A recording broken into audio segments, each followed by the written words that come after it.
Hay, natapos din ako na malengke, naghiwa, nagluto, nagprepare. Tapos na mga ka-super mom, hinihintay ko na lang ang sinaing. Tapos na kami maghanda ng aming ulam.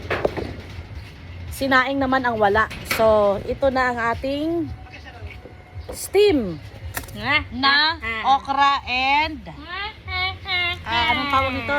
Talbos ng kamote at kangkong. Steam din or nilaga na okra. Sausawan. Sausawan din na pipino. And now, paluto na ang ating inihaw na boneless bangus. Ayan.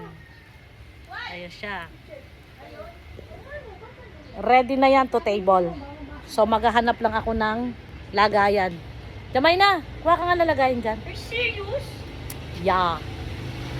Kukuha tayo ng lagayan ng ating inihaw na boneless bangus because it's already cooked.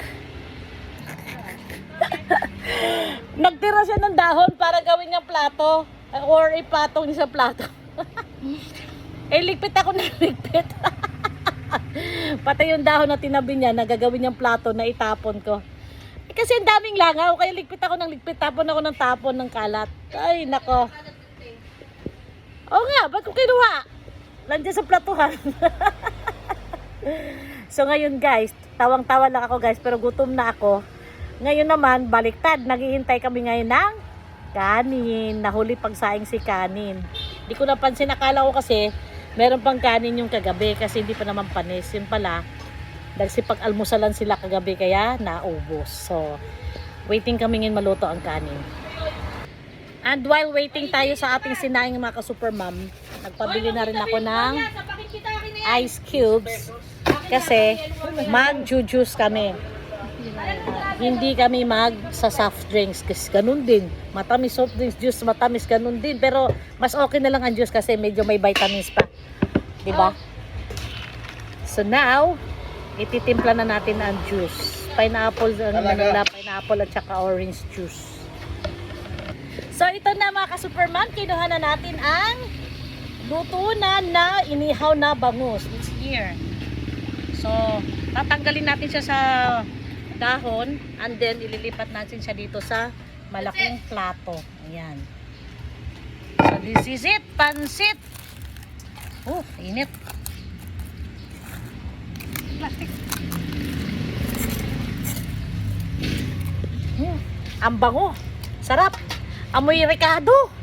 Amoy sibuyas, bawang, kamatis at luya. Sarap. So ito na mga ka-super mom, nailipat na natin sa plato. Wow, look at that. So bubuksan natin, look at that. Ooh. Ang palaman, tingnan nyo. Nasunog yung isang langaw. Oh, di ba? Yan. Mahulog. Ang bango-bango mga ka-super mom. Ready to eat na, kaso lang wala tayong kanin. Hinihintay pang maluto.